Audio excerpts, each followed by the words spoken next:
Auzubillahiminash-shaytanir-rajeem. Bismillahir-rahmanir-rahim. Dear students, today we are going to start a new topic, that is the neurotransmission of the autonomic nervous system. What is autonomic nervous system? It is the motor division of the nervous system, which is completely involuntary, which is not in our under control.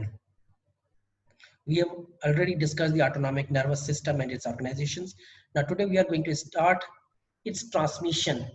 कि एक neuron, autonomic nervous system का एक neuron किस तरह अपना message दूसरे neuron या दूसरे सेल तक ट्रांसफर करता है, और जिसके थ्रू ये ट्रांसफर करता है वो केमिकल मैसेंजर्स कहलाते हैं, और उन केमिकल मैसेंजर्स को हम न्यूरोट्रांसमीटर कहते हैं. What are neurotransmitters? These are the chemical messengers synthesized by a preganglionic neuron and released in the synapse in the response of the action potential. ये प्रीगैंग्लियनिक न्यूरॉन्स के अंदर बनता है, और जब एक्शन पोटेंशियल होता है तो वो रिलीज करता है साइनैप्स में. साइनैप्स क्या है? It's the junction between the two neurons.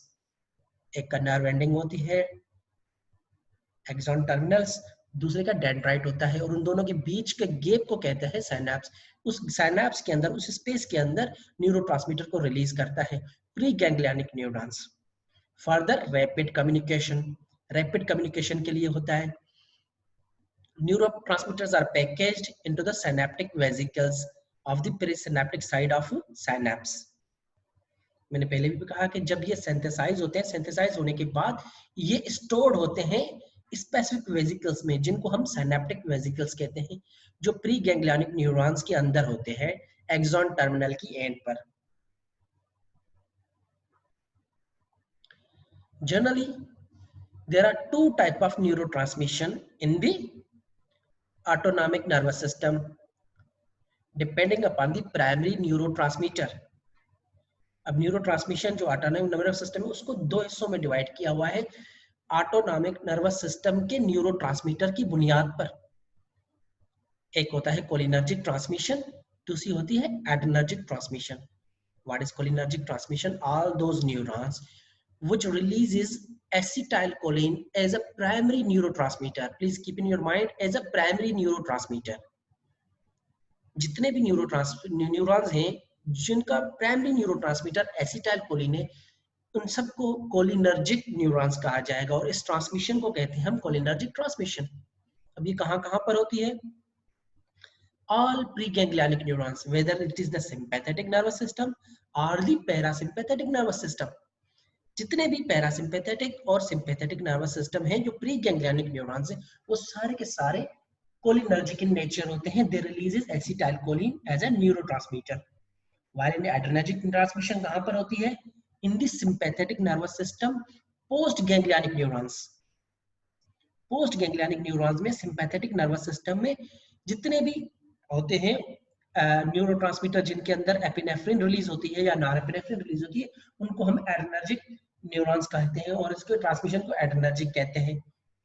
Cholinergic transmission में कुछ एक्सेप्शंस होती हैं पैरासिम्पैथेटिक ट्रांसमिशंस में. कुछ सिंपैथेटिक में पोस्ट गैंग्लियनिक कोलिनर्जिक ट्रांसमिशंस भी होती हैं, जैसे एड्रेनल मेडुला पे जो इनर्वेट करती है न्यूरॉन, है तो सिंपैथेटिक की, लेकिन है क्या? कोलिनर्जिक इन नेचर है. जो स्वेट ग्लैंड्स पर एक्ट करती है वो भी कोलिनर्जिक होती है. इनके अलावा जितने भी होते हैं sympathetic nervous system post ganglion neurons, वो कोलिनर्जिक होते हैं, एड्रेनर्जिक होते हैं.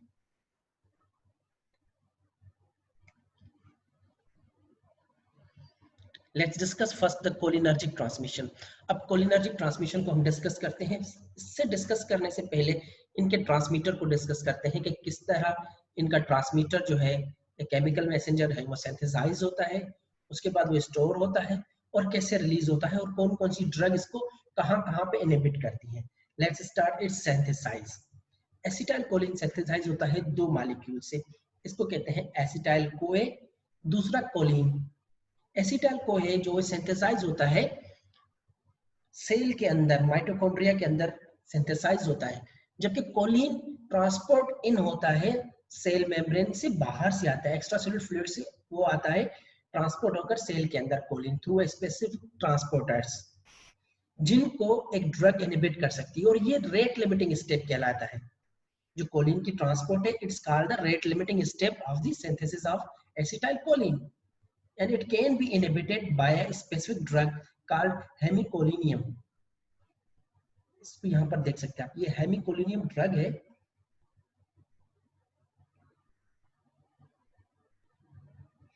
हेमिकोलिनियम drug that can inhibit the transport of choline.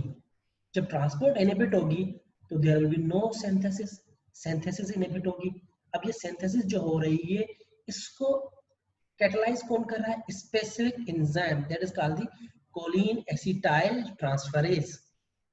ये एंजाइम है जो एसिटाइल कोए और कोलिन को कैटलाइज करता है, कन्वर्जन करता है किसके अंदर? एसिटाइल कोलिन के अंदर। अब एसिटाइल कोलिन फर्दर ट्रांसपोर्ट होती है वेसिकल्स के अंदर, वेसिकल के अंदर जहां पर वो स्टोर होती है, और तब तक स्टोर होती है जब तक कोई एक्शन पोटेंशियल ना हो, जब तक उसको रिलीज होने का मौका ना मिले या कोई ऐसे फैक्टर ना बने जिससे वो रिलीज हो, और जिसकी स्टोरेज को भी फर्दर इनहिबिट किया जा सकता है किसी ड्रग के साथ, जिसको कहते हैं वेजामिकोल। Vesamicol is another drug that inhibits the storage or the transport inside the vesicle. Synaptic vesicles के अंदर इसकी ट्रांसपोर्ट को इनहिबिट किया जा सकता है स्पेसिफिक ड्रग वेजामिकोल। अच्छा, जब ये स्टोर हो जाती हैं उसके बाद क्या होता है? उसके बाद जब इसकी नीड होती है, इसको रिलीज होना होता है, वो एक रेस्पॉन्स में रिलीज होते हैं।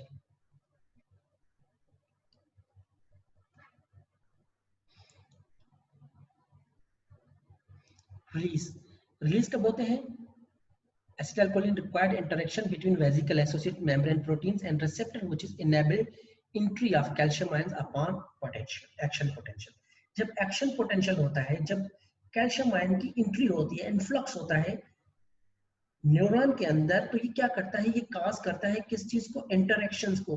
किसके? वेसिकल एसोसिएट मेम्ब्रेन प्रोटीन्स के दरमियान और रिसेप्टर में। साइनेप्टिक बर्बिन प्रोटीन्स होती हैं जो रिसेप्टर सेल मेम्ब्रेन के साथ अटैच होती हैं, इन दोनों के दरमियान इंटरेक्शन काज करता है, जिसकी वजह से ये वेसिकल्स फ्यूज हो जाती है पहले हिस्से में मेम्ब्रेन के साथ, और फर्दर एंट्री एक्शन पोटेंशियल की क्या काज करती है? इसको रिलीज करती है।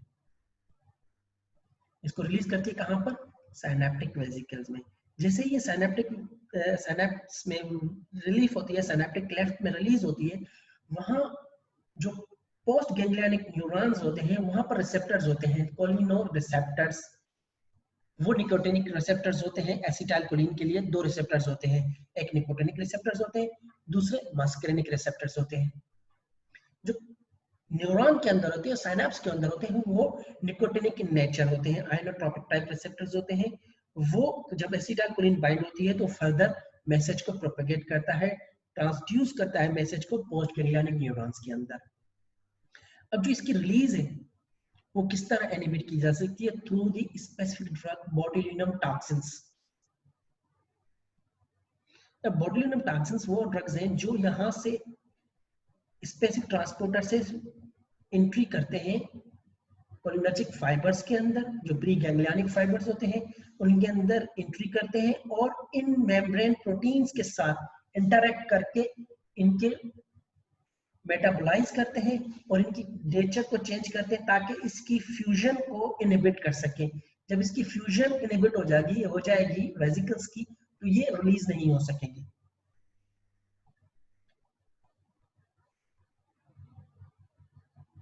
दूसरा, एसिटाइलकोलिन का एक्शन टर्मिनेट किस तरह होगा? अब एक्शन टर्मिनेट होगा through a specific enzyme acetylcholine esterase. जो एसिटाइलकोलिन को क्या करेगा? मेटाबोलाइज करेगा कोलिन में और एसीटेट में, और यही कोलिन वापस से रिसाइकल हो जाएगी थ्रू दी ट्रांसपोर्टर प्रोटीन्स के जरिए, ट्रांसपोर्ट हो जाएगी, वापस कोलिन फॉर्मेशन हो जाएगी, और एसीटेट फर्दर डिफ्यूज होके मेटाबोलाइज होके एक्सक्रीट हो जाएगी।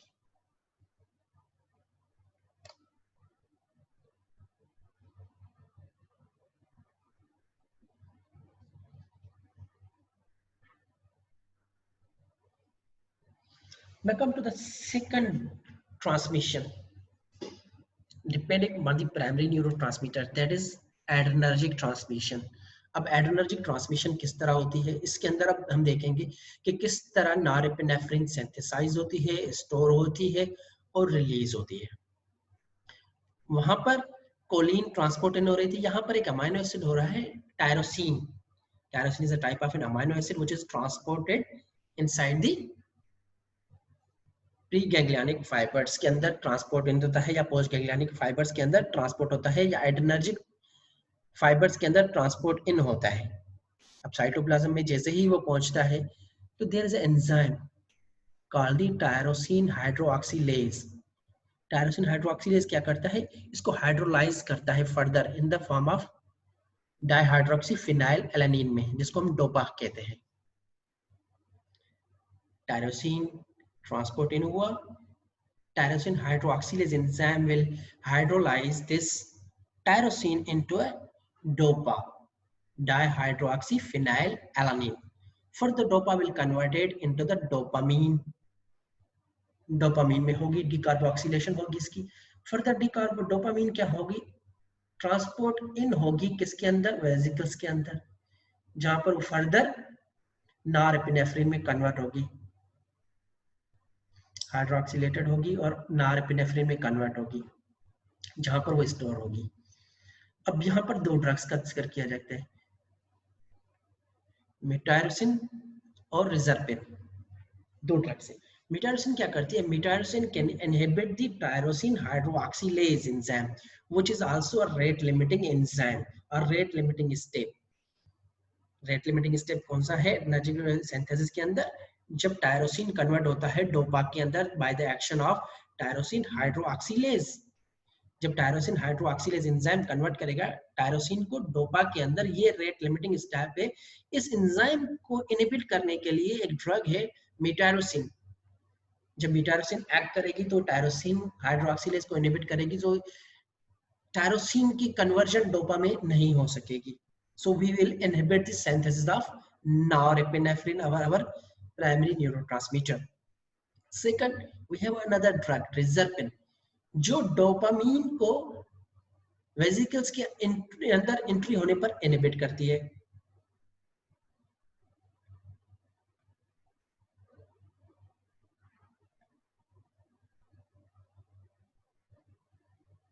जो टायरोसिन डोपामीन है वो ट्रांसपोर्ट होती है through the specific transporter, we call them vesicular monoamine transporter, VMAT।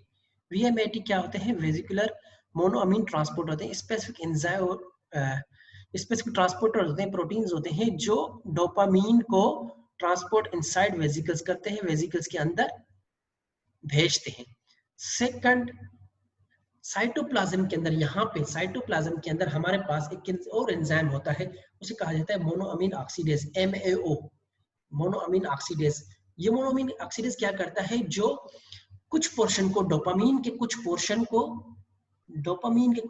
को हाइड्रोलाइज करता है, इनएक्टिवेट करता है।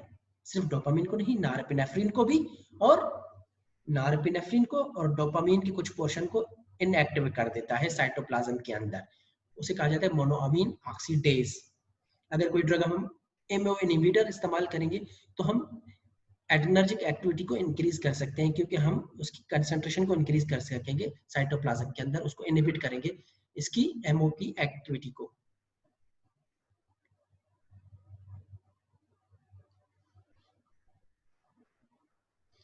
Release.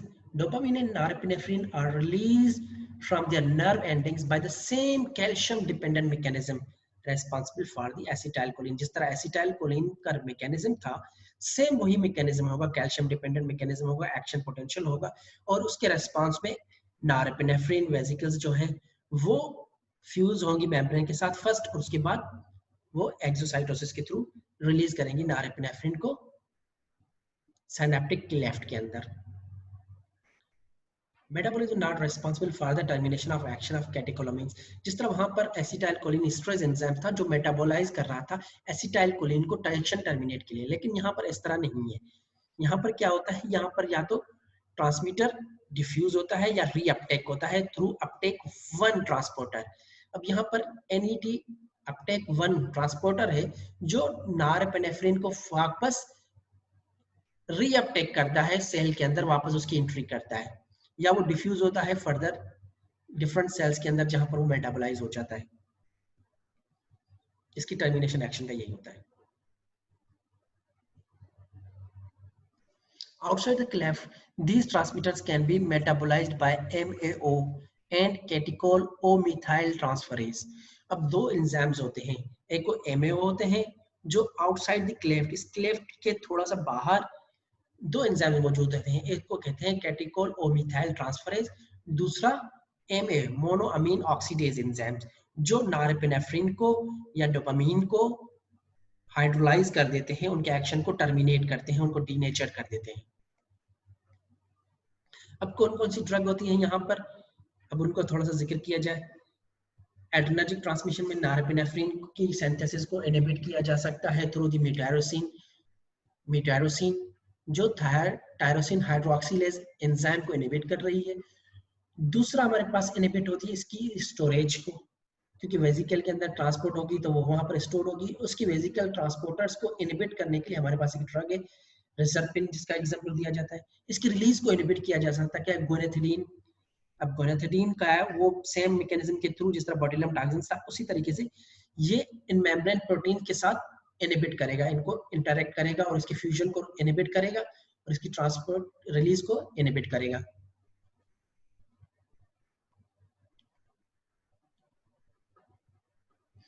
These are the used treatment for the several disease, example hypertension, because they block sympathetic but not parasympathetic functions. Other drugs promote catecholamine release, example amphetamines, and predictably cause the sympathomimetic effects. अब sympathomimetic effects कौन कौन सी drugs provide करेंगी, जो MA inhibitors को और हमारे enzyme को जो नॉरपेनेफ्रिन को हाइड्रोलाइज करते हैं उनको इनहिबिट करेंगे, तो हम सिंपैथोमिमेटिक एक्शन लेंगे। अगर कोई ड्रग जो है वो नॉरपेनेफ्रिन को हाइड्रोलाइज करती है तो उनको हम सिंपैथोलाइटिक एक्शन करेंगे, क्योंकि वो सिंपैथेटिक एक्शन को इनहिबिट करेंगे। अगर इसकी कंसंट्रेशन यहाँ पर इंक्रीज होगी तो वो जो ड्रग्स जो रिस्पॉन्सिबल हो कि नॉरपेनेफ्रिन की कंसंट्रेशन सिनेप्टिक क्लेफ्ट में इंक्रीज हो, उसका ड्यूरेशन इंक्रीज हो, उनको हम सिंपैथोमिमेटिक कहेंगे। जो एक्शन को इनहिबिट करेंगी उनको हम सिंपैथोलाइटिक कहेंगे ड्रग्स को। कि बेटा आज के लिए इतना ही। प्लीज नेक्स्ट टॉपिक को हम देखेंगे कि हम फर्दर डिटेल में सिंपैथोमिमेटिक सिंपैथोलाइटिक ड्रग्स को डिस्कस करेंगे। थैंक यू बेटा वेरी मच।